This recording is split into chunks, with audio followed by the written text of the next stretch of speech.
आपके साथ मैं हूं प्रियंका सिंह। आज एक खास चर्चा लेकर के हम आपके सामने मौजूद है, क्योंकि ये चर्चा होना बेहद ज़रूरी था। आप हमेशा फिल्म देखते हैं, उसमें बहुत सारे ऐसे किरदार होते हैं जो हर अलग अलग मूवी में अलग अलग किरदार निभा रहे होते हैं। यानी कि एक शख्स जो हीरो के नाम से जाना जाता है, उसके अलग अलग किरदार हर एक मूवी में देखने को मिलता है।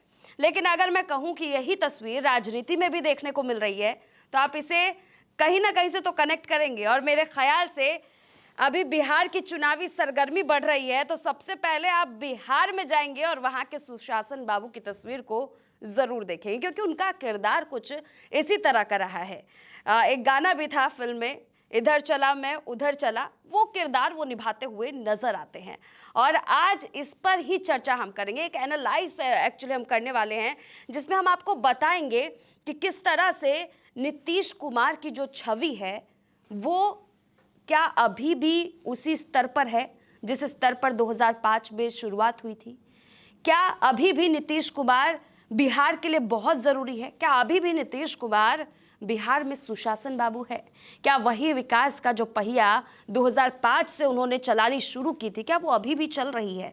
तमाम सवाल हैं, उन पर चर्चा करेंगे और ये भी जानेंगे सबसे महत्वपूर्ण कि आखिरकार बिहार में सीएम फेस को लेकर के एनडीए की तरफ से एक सस्पेंस क्यों क्रिएट किया जा रहा है। तो देखिए, बिहार में जो ये राजनीति उबाल है, इस पर चर्चा करना तो खैर बहुत ज़रूरी है। और जैसा कि तमाम मुद्दे जो मैंने अभी आपके सामने गिनवाए, उन पर एक एनालाइज करना तो बनता है। और इसी पर आगे की चर्चा के लिए हमारे साथ हमारे वरिष्ठ सहयोगी यहाँ पर मौजूद है। सर, आपका बहुत बहुत स्वागत है। विजय जी हमारे साथ है और आपको बताते हुए चले कि करीब 2 दशकों से विजय जी बिहार की राजनीति पर एक पैनी नज़र रखते हैं और वहाँ की राजनीति के हर छोटे बड़े पहलू को बारीकी से देखते हैं। तो विजय जी हमारे साथ मौजूद है स्टूडियो में और विजय जी से ही जानकारी लेंगे कि ये जो सस्पेंस वाली बात जो मैं अभी दर्शकों के साथ साझा कर रही थी, ये आखिरकार सस्पेंस क्यों बन रहा है? सीएम फेस को लेकर के इतना सस्पेंस क्यों, और उसमें भी नीतीश कुमार के नाम, क्योंकि इतना हम महागठबंधन में नहीं देख रहे हैं जितना हम नीतीश कुमार के नाम को लेकर के देख रहे हैं। और ये हर बार ऐसा माहौल बनता है, लेकिन इस बार क्यों? इसके पीछे कई वजह हैं। पहली वजह जो हालिया जिसकी हम बात कर रहे हैं कि आखिर नीतीश कुमार अगले सीएम होंगे या नहीं होंगे, हाँ। इस पर सस्पेंस की एक वजह ये है कि कल एक निजी चैनल को इंटरव्यू में अमित शाह ने कहा, जब उनसे सवाल पूछा गया कि क्या 14 नवंबर को जो नतीजे आएंगे उसके बाद मुख्यमंत्री नीतीश कुमार ही रहेंगे, तो उनका जवाब था, मैं कौन होता हूं ये तय करने वाला, बताने वाला? सोचने वाली बात है। विधायक तय करेंगे हाँ। कि कौन मुख्यमंत्री हो। अब सवाल ये उठता है कि आपने एनडीए का चेहरा बनाया नीतीश कुमार को, आप कह रहे हैं आपकी पार्टी बराबर की पार्टनर है, 101 सीटों पर बीजेपी लड़ रही है, 101 सीटों पर जेडीयू लड़ रही है, बराबर की हिस्सेदारी। 20 साल से एक तरह से बिहार का चेहरा है, चेहरा बने हुए नीतीश कुमार, और आपने कहा कि चुने हुए विधायक तय करेंगे। हाँ। इसमें ये जो शक सुबह और सस्पेंस क्रिएट होने की एक बड़ी वजह और भी है कि महाराष्ट्र चुनाव में भी इसी तरह की बातें कही जा रही थी कि चेहरा एकनाथ शिंदे हैं और उनकी योजनाओं का भी जोर शोर से प्रचार किया गया। महाराष्ट्र के तर्ज पर कहीं ना कहीं इन्होंने उठा लिया। हाँ, क्योंकि एकनाथ शिंदे के नाम पर वोट तो बटोर लिए, अब उस समय देवेंद्र फडणवीस का नाम लेते तो जाहिर तौर पर कहीं ना कहीं तो चोट लगती। और हमें एक चीज और समझनी चाहिए कि बिहार की राजनीति में आज की तारीख में नीतीश कुमार बहुत बड़ा और बहुत ही मजबूत चेहरा है, जाहिर तौर पर, और निजी तौर पे उनकी इमेज पर कहीं डेंट भी नहीं है। बिल्कुल। तो 2-3 चीजों को अगर हम ध्यान से देखें कि आज जो जिस तरह से जो वहाँ पर पॉलिटिकल स्पेक्ट्रम पूरा चेंज हो रहा है तेजी से, उसमें नीतीश कुमार एनडीए के लिए एक दीवार की तरह है। जहां एनडीए, अगर आप देखिए चुनाव प्रचार में क्या कहा जा रहा है, 20 साल से नीतीश जी का काम, हाँ। बिहार कितना बदला, 11 साल से नरेंद्र मोदी जी का काम, तो 20 साल और 11 साल ये कॉम्बो बता करके काम दिखा रहे हैं, बताया जा रहा है। दूसरा ये मानना पड़ेगा, ये कहना पड़ेगा कि बिहार जिस स्थिति में था 2005 से, उसे आप ये कहें कि दुनिया में तेजी से होते बदलावों के मुताबिक बदला या नीतीश कुमार की नीतियों की वजह से बदला, कुछ न कुछ बदलाव महसूस हुआ। और यही वजह है कि बिहार की राजनीति दो ध्रुवों लालू और नीतीश की परिक्रमा कर रही है। बीजेपी अब तक छोटे भाई की भूमिका में थी, लेकिन इस बार जुड़वा भाई वाली स्थिति बनी और जो विरोधी पार्टियां, जो विपक्षी पार्टियां हैं, वो कहीं ना कहीं ये नैरेटिव, ये मैसेज देने की कोशिश कर रही हैं कि बीजेपी 101 पर नहीं 146 सीटों पर लड़ रही है और इसमें 101 सीटें बीजेपी की, चिराग की 29, 8 जीतन राम मांझी की, 6 जीतन राम मांझी की और 6 जो आरएलएम की है। हाँ। तो 144 जो बन रहा है। हाँ। तो ये मैसेज देने की लगातार कोशिश हो रही है कि बीजेपी का पलड़ा भारी है। और लेकिन एक सवाल और भी उठ रहा था कि नीतीश कुमार की सेहत ठीक नहीं है। हाँ। और अगले शायद सबसे ज्यादा यही उठा था। हाँ। लेकिन जिस तरह टिकटों का बंटवारा हुआ और उसके बाद से जिस तरह पटना से नीतीश कुमार एक्शन में आए और आपको पता ही है कि किस तरह से फिर भीतर खाने चीजें हुई, बहुत उसके बाद नीतीश ने एक संदेश दे दिया कि मैं अचेत नहीं सचेत हूँ। ठीक है। और नीतीश कुमार एक ऐसे पॉलिटिशियन हैं जिनके दिमाग के बाएं हिस्से में क्या चल रहा है, दाएं हिस्से को पता नहीं चलता। इसी से जुड़ा हुआ एक सवाल है जो दर्शकों के मन में भी जाहिर तौर पर चल रहा होगा। आप कहते हैं कि अचेत नहीं सचेत है वाला जो उन्होंने अपनी तरफ से एक प्रोपेगेंडा कह सकते हैं कि उन्होंने सेट किया आकर के सामने, और यही वजह इसको मैं रोकूंगा। प्रोपेगेंडा सेट नहीं किया। कई चीजें होती हैं राजनीति में, चाहे अनचाहे वो निकल जाती हैं और उसके आधार पे एक नैरेटिव बनाने की कोशिश होती है। जेडीयू की तरफ से अक्सर कहा गया कि ये जानबूझ करके विपक्ष के द्वारा उनकी सेहत को लेकर फैलाया गया नैरेटिव है। ठीक है, आप ही की बात मानते हैं। लेकिन अगर हम ये अचेत और सचेत वाले जो उनके बयान हैं, अगर हम इसको कहीं इस तरह से अगर हम देखें कि ये बयान तो वो दे रहे हैं, लेकिन वो भरोसा कैसे दिलाएंगे इस बार बिहार की जनता को कि वो स्थायी नेतृत्व रखेंगे, अपना एक जगह पर रुके रहेंगे, टिके रहेंगे। मैंने अपने इंट्रोडक्शन में ही जनता से ये बात कही थी कि इधर चला मैं उधर चला, और ये गाना कहीं ना कहीं उन पर सटीक बैठ जाता है। अगर आप बिहार की राजनीति को देखेंगे, आप बहुत अच्छे से समझते हैं। देखिए, और एक तस्वीर पर हमें और गौर करना चाहिए कि नीतीश कुमार किस तरह से पॉलिटिक्स में मैसेज दे देते हैं। हाँ। मैंने कहा ना कि जब टिकटों का बंटवारा हुआ कि चिराग को मनपसंद सीटें मिली जिन पर स्ट्राइक रेट ज्यादा की संभावना थी, जेडीयू को खराब, ये सारी बातें हो रही थी। कल भी जब निजी चैनल का जिसका हम लोग हवाला दे रहे हैं कि इंटरव्यू में उन्होंने कहा कि ये क्लियर किया गया कि एनडीए के जो नेतृत्व है, मैंने एनडीए नीतीश कुमार के नेतृत्व में एनडीए बिहार में चुनाव लड़ रहा है, लेकिन जीत के बाद तय होगा कि मुख्यमंत्री कौन होगा और विधायक तय करेंगे। हाँ। उस घटना के, उस इंटरव्यू के करीब 24 घंटे भी नहीं बीते थे, आज अमित शाह जी नीतीश कुमार से मिलने गए। हाँ। उनके आवास पर। हाँ। वहां पर देखिए 7 कुर्सियां लगी थी। हाँ। ठीक है। हाँ। 15 मिनट करीब मुलाकात चली, 15 से 20 मिनट के आसपास। उन कुर्सियों में एक कुर्सी अलग थी। अच्छा। उस पे नीतीश कुमार बैठे हुए थे। ठीक है। ये तो गजब बात हो गई। 2 कुर्सी जो थी, हाँ, वो अलग तरह की थी। हाँ। उसमें से एक पर अमित शाह जी बैठे हुए थे, दूसरे पे धर्मेंद्र प्रधान जी बैठे हुए थे। 4 कुर्सियां अलग थी, वो एक तरह की थी, ब्लैक, आप देखेंगे। उस पे एक पर सम्राट चौधरी बैठे थे, एक पर दिलीप जायसवाल बैठे थे, एक पर संजय झा बैठे थे, एक पर विनोद तावड़े बैठे। सब अपनी अपनी कैटेगरी बांध के चल रहे थे। तो नहीं, बांध के नहीं, बैठाया गया होगा। सीएम हाउस में कुर्सी ये लोग लेके थोड़ी गए होंगे। हाँ, उन्होंने अपनी तरफ से अगर तस्वीरें मीडिया के सामने आई, उसमें बता दिया गया कि मैसेज निकाल ले, मैसेज। हाँ, बिल्कुल साहब है। तो नीतीश है। हाँ। भाई सीधी सी बात है, बिहार में आप चाहे जो भी जहां बात कर ले, हाँ। नीतीश कुमार ने अपनी शर्तों की राजनीति की और नीतीश कुमार अभी भी वहां खड़े हैं। हाँ। उस जगह पर खड़े हैं। हाँ। मुझे याद है कि जब लोकसभा चुनाव हो रहा था और जिस तरह से सीटों का बंटवारा हो रहा था, तो जो राजनीतिक पंडित हैं ज्यादातर एक तरह से उनकी पॉलिटिकल ओबिचुरी लिख चुके थे। हाँ। कि वो खत्म। लेकिन नीतीश कुमार फिर मजबूती से उभरे।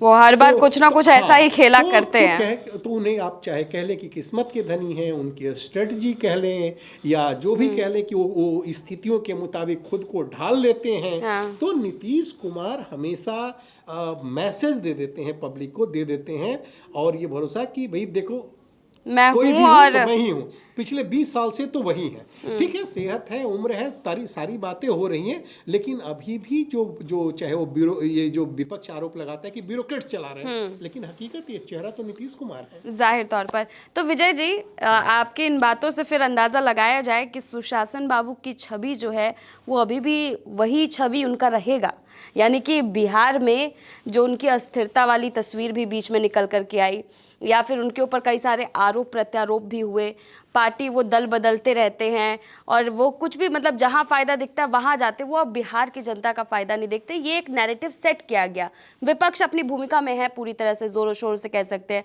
तो ये नैरेटिव कहीं ना कहीं सेट हुआ। क्या अभी भी बिहार की जनता मान सकती है कि वही सुशासन बाबू हैं ये? इसको दूसरे तरह से आप देखिए, इस तस्वीर को, जो राजनीति में क्या है ना कि अगर किसी भी चीज को आप जो प्रिज्म पर है आप कहाँ से देखते हैं वैसी ही वो दिखाई देती है। तो अगर हम कह रहे हैं कि वो दल बदलू है, हाँ। हम कहते हैं कि अवसरवादी हैं, हाँ। जो चीजें जो पब्लिक के बीच में हाँ, पब्लिक फोरम में आए जाता है कि वो उन्होंने जरूरत पड़ी तो बीजेपी के साथ गठबंधन किया, जरूरत पड़ी तो लालू के साथ हाथ मिला लिया, इधर गए उधर गए वाली जो बात करती। लेकिन आप एक चीज के वो मैसेज क्या दे रहे हैं, हाँ। कि मैं किसी के साथ रहूं, मैंने बिहार के लिए बेहतर किया। हाँ। और बिहार के लिए कैसे बेहतर किया, उनके पास दिखाने के लिए, देखिए मैंने सड़कों का जाल बिछा दिया। और ये बात सही है कि आज हर गांव घर तक सड़क गई है।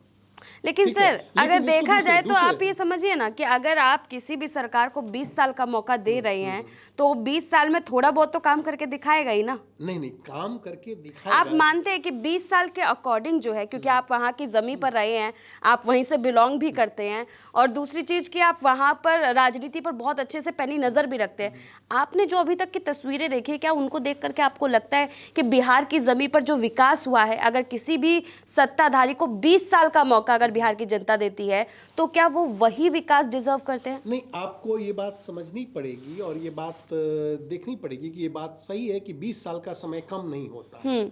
और ये अगर आप 2.5 साल 2-2 महीने 6-6 महीने में सरकार गिर जाती है। उन आंकड़ों को अगर उन आंकड़ों को भी देखें कि 20 साल में क्या हुआ, कहां से कहां तक पहुंचे, ये सच्चाई है कि सड़कें बनी हैं, लेकिन जितना 20 साल में तरक्की होनी चाहिए उसमें बहुत पीछे रहे। हमको मानना पड़ेगा कि जितनी इंडस्ट्रियल डेवलपमेंट होना चाहिए नहीं हुआ। हमें मानना पड़ेगा कि जिस तरह के इंस्टीट्यूशंस खड़े होने चाहिए थे, एजुकेशनल इंस्टीट्यूशंस, वो नहीं बने। हमें ये मानना पड़ेगा और ये देखना पड़ेगा कि ऐसी वो क्या वजह रही कि वहाँ उस तरह का इकोसिस्टम नहीं बन पाया जिसमें बिहार के लोगों का बाहर जाने का सिलसिला रुके। आज की तारीख में करीब 3 करोड़ बिहार मूल के लोग बाहर रह रहे हैं रोजी रोजगार की वजह से। हर साल लाखों की तादाद में बच्चे पढ़ने के लिए बाहर निकल रहे हैं। आप देखिए वहां पर गिनती की प्राइवेट यूनिवर्सिटीज है। तो ये सही है कि एक दिन में बिहार जैसे राज्य की स्थिति नहीं बदल सकती। और किसी भी सरकार क्या होती है, सरकार की जिम्मेदारी होती है कि लोगों के कल्याण के लिए बेहतर काम करना। हाँ। ठीक है। और वो अगर याद हो तो कई इंडस्ट्रियल पॉलिसी लाई गई बिहार में नीतीश कुमार के आने के बाद। बड़ी बड़ी बातें भी हुई, लेकिन उस तुलना में रोजगार नहीं आया, उस तुलना में इंडस्ट्री नहीं लगी। हाँ। तो कुछ ना कुछ खामियां थी। हैरानी की बात यह है कि अभी आज की तारीख में मैंने 2-2.5 महीने पहले भी एक इंडस्ट्रियल पॉलिसी लाई गई।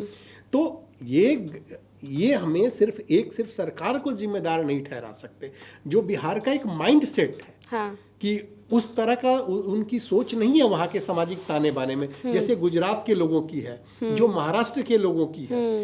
ये ठीक है कि वो एक दिन में नहीं आता, सोच बदलने में पीढ़ियां लग जाती हैं। उद्योग को अपने पास लेकर के आना थोड़ा मुश्किल हो रहा है बिहार वासियों के लिए। थोड़ा मुश्किल हो रहा है। और उसकी सिर्फ एक वजह नहीं, उसको सिर्फ सरकार को जिम्मेदार नहीं, सरकार में 2 हिस्से होते हैं, शासन और प्रशासन। प्रशासन का भी एटीट्यूड उसी तरह का रहा है। आप कह सकते हैं कि सरकार की एक तरह से जिम्मेदारी है कि प्रशासन उसी के अंडर आता है, लेकिन सिर्फ उसके लिए एक मैंने कहे ना, एक चीज जिम्मेदार नहीं है। दूसरी, नीतीश कुमार को जो विरासत में मिला वो भी तो देखना होगा कि क्या विरासत में मिला।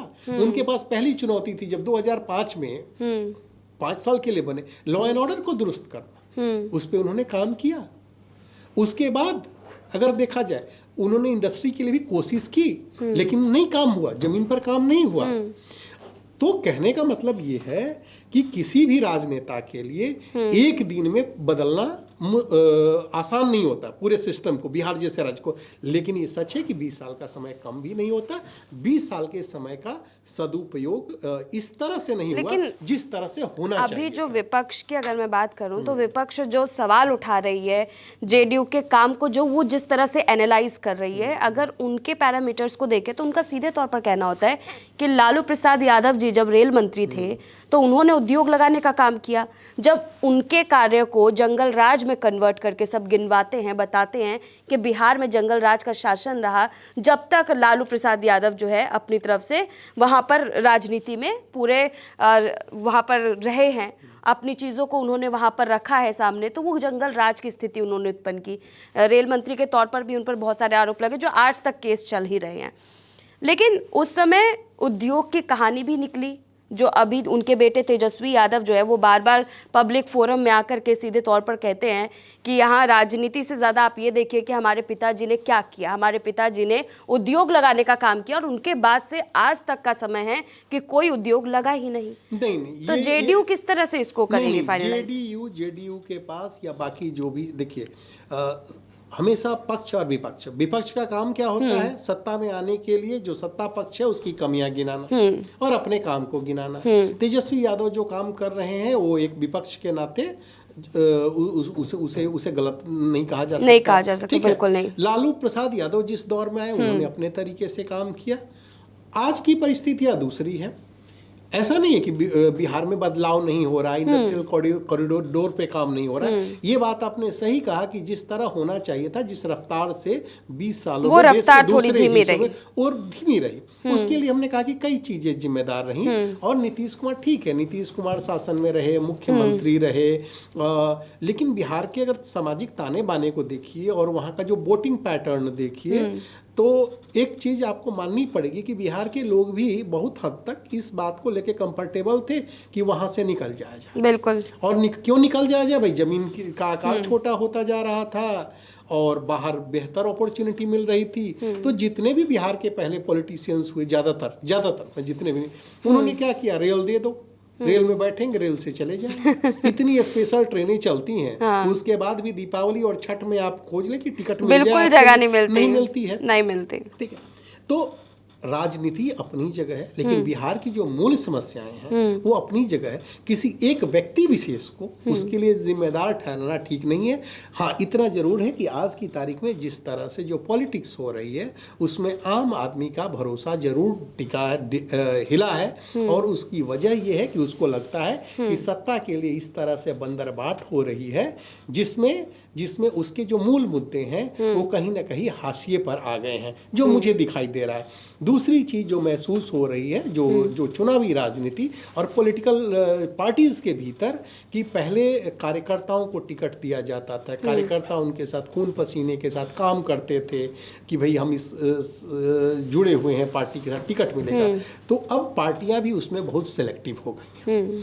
तो जो अलायंस बन रहे हैं, जिस तरह से पार्टियां टिकट बांट रही हैं, तो कहीं ना कहीं ये पूरी व्यवस्था जो है वो बदलाव की ओर है। और ये किस ओर जाएगी और बिहार यहाँ से कौन सा रास्ता दिखाएगा, ये एक गौर करने वाली बात होगी। लेकिन ये बात सही है कि नीतीश कुमार किन परिस्थितियों में कैसे निकलना है उसमें मास्टर हैं। उनकी इंजीनियरिंग उसमें ज़्यादा देखने को मिलती है। हाँ बिल्कुल। बहुत बहुत शुक्रिया आपका विजय जी, हमारे साथ जो निकले तो विजय शंकर जी थे और अपने 2 दशकों के जो अनुभव है वो हमारे साथ साझा कर रहे थे। लेकिन बिहार की जो स्थिति है और बिहार में बदलाव की जो नई कहानी है, वो नई तस्वीर और नई तकदीर के रूप में बिहार वासी किस तरह से लिखेंगे, दिखाएंगे, वो देखना बेहद दिलचस्प होगा। फिलहाल मेरे साथ इस खास चर्चा में आज के लिए बस इतना ही, और ऐसे ही तमाम अपडेट्स के लिए देखते रहिए News 24 बिहार झारखंड।